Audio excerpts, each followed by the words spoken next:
महोदय, कामगार विभागाच्या बाबतीमध्ये अत्यंत गंभीर अशा विषयाकडे मी आपलं लक्ष वेधतो। खरं तर अत्यंत चांगल्या योजना आहेत, परंतु जिवंत माणसाला मृत्यू दाखवणं हा खरं तर हा माणुसकीला काळा डाग या ठिकाणी आमच्या जालना जिल्ह्यामध्ये अशा पद्धतीचं 4 कोटी रुपयाचं वाटप त्या ठिकाणी झालं। जिवंत माणसं असताना मृत्यू प्रमाणपत्र सादर केलं आणि 2-2 लाख रुपये त्यांच्या नावावर टाकल्या गेले।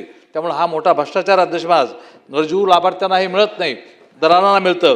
त्यामुळे या बाबतीमध्ये अत्यंत उच्च पातळीची चौकशी या ठिकाणी व्हावी आणि दोषीवरती कारवाई या ठिकाणी करावी अशा प्रकारची विनंती मी आपल्या माध्यमातून सरकारला करत असताना कामगार विभागाच्या ज्या काही योजना आहेत या योजनेच्या लाभामध्ये संपूर्ण कामाची चौकशी शहरात आणि ग्रामीणमध्ये ज्या पद्धतीनं कामगारांचं वाटप त्या ठिकाणी सुरू झालेलं आहे, दलालाचं साम्राज्य वाढलेलं आहे आणि त्यामुळे नाही त्या लोकाला या योजनेचा लाभ खोटा दाखवला जातो आणि खोट्या लोकांना त्या ठिकाणी या लाभाच्या वस्तू दिल्या जातात।